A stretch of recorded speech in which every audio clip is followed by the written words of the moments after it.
क्या हुआ जब कर्ण और बर्बरीक के बीच हुआ महायुद्ध। फिर कर्ण ने जो किया देखने के बाद आपके भी रोंगटे खड़े हो जाएंगे। दोस्तों, शुरू करने से पहले यदि आप लोग भी भगवान श्री कृष्ण को सच्चे दिल से मानते हैं तो इस वीडियो को लाइक जरूर से जरूर करें। महाभारत में कई घटना संबंध और ज्ञान विज्ञान के रहस्य छिपे हुए हैं। महाभारत का हर पात्र जीवंत है, चाहे वह श्री कृष्ण हो, कौरव, पांडव, कर्ण हो या धृष्टद्युम्न, शल्य, शिखंडी और कृपाचार्य हो। महाभारत सिर्फ योद्धाओं की गाथाओं तक सीमित नहीं है। महाभारत से जुड़े श्राप, वचन और आशीर्वाद में भी रहस्य छिपे हैं। महाभारत काल में एक से बढ़कर एक योद्धा हुए थे, लेकिन महारथी कर्ण और बर्बरीक जैसा कोई नहीं हुआ।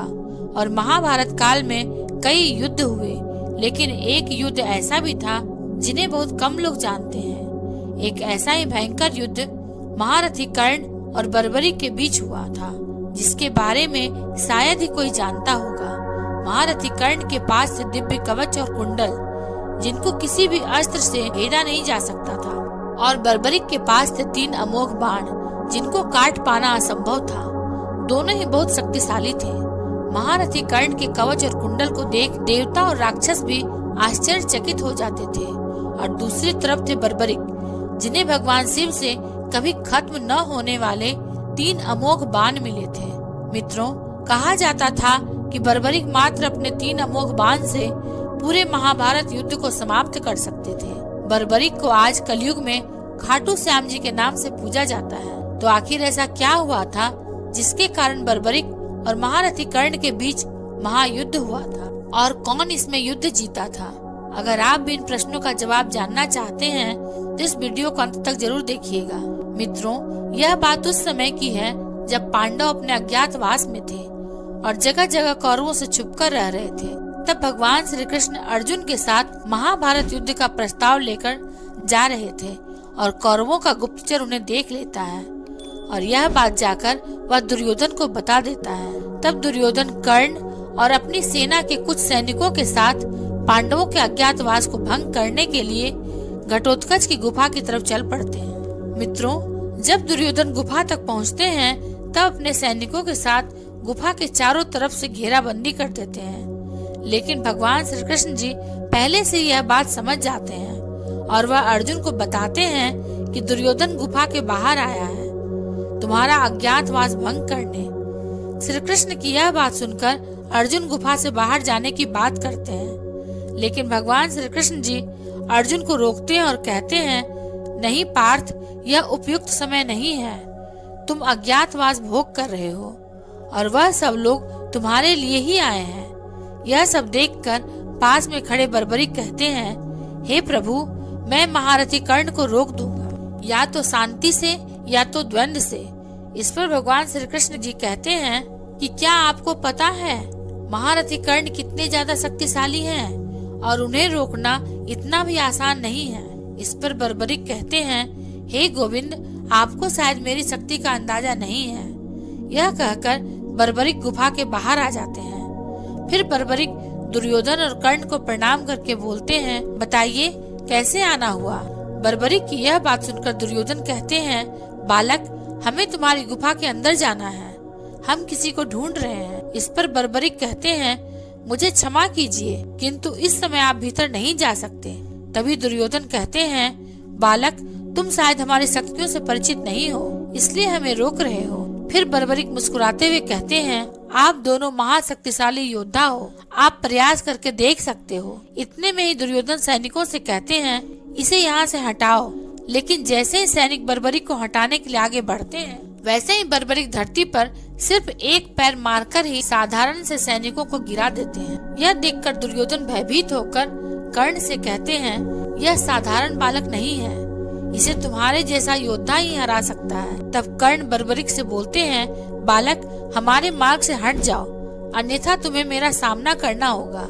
तब बर्बरीक कहते हैं, आप भी प्रयास कर लीजिए महारथी कर्ण। तब कर्ण बर्बरीक की ओर धनुष की प्रत्यंचा को खींचते हैं और छोड़ देते हैं। तभी इतनी जोर से हवा चलती है कि वहाँ खड़े सारे सैनिकों में हाहाकार मच जाता है। लेकिन कर्ण के उस अस्त्र का प्रभाव बर्बरीक पर तनिक भी नहीं होता है। तभी बर्बरिक भी अपने धनुष की प्रत्यंचा खींचते हैं और छोड़ते हैं। उस अस्त्र से दुर्योधन घायल होकर नीचे गिर जाते हैं। यह देखकर बर्बरिक हंसने लगते हैं और कहते हैं, आप ठीक तो हैं तातश्री। इससे दुर्योधन को बहुत गुस्सा आता है और वे कर्ण को बोलते हैं, इस बालक को यम के पास पहुंचा दो। तब कर्ण बर्बरिक पर वरुणास्त्र चला देते हैं। बदले में बर्बरिक भी अग्नि अस्त्र चला देते हैं और दोनों अस्त्र टकराकर नष्ट हो जाते हैं। ऐसे ही दोनों में घमासान युद्ध चलता रहता है। दोनों ही वीर एक दूसरे पर घमासान दिव्य अस्त्रों का प्रयोग करते हैं, लेकिन दोनों में से कोई भी परास्त नहीं होता।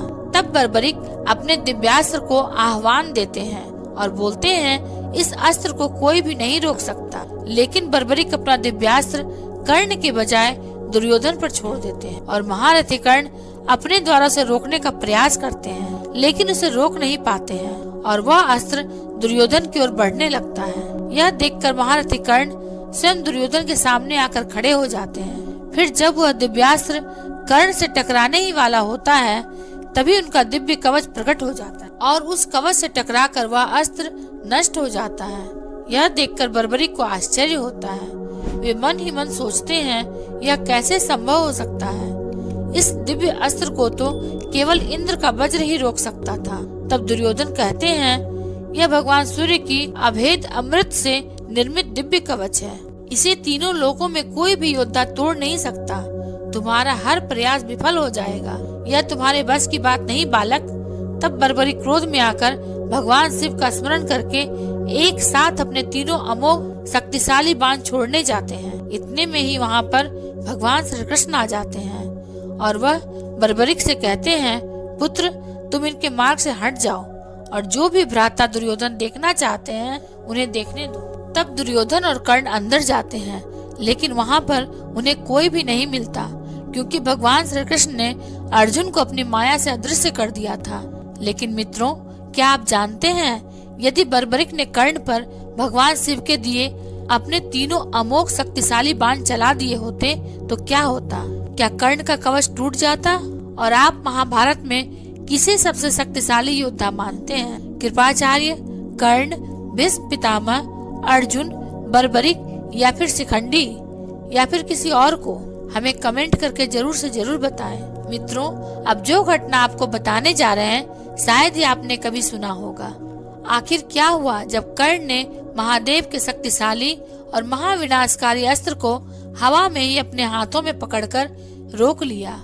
यह बात महाभारत के कुरुक्षेत्र युद्ध के 14वें दिन की रात्रि युद्ध की है, जब पांडव सेना और कौरव सेना के बीच एक भीषण युद्ध छिड़ जाता है। उस युद्ध के दौरान महारथी कर्ण युद्ध क्षेत्र में उतरते हैं और पांडव सेना का एक भीषण विध्वंस कर देते हैं। अब कर्ण पूरी पांडव सेना को तहस नहस करने जा रहे थे। यह देखकर अर्जुन श्री कृष्ण जी से बोलते हैं, माधव देखिए कर्ण किस प्रकार हमारी सेना को नष्ट करते जा रहा है। यदि इस प्रकार चलता रहा तो आज हमारी सेना का सर्वनाश कर देगा। इसलिए चलिए अब मुझे ही कर्ण से युद्ध करना पड़ेगा।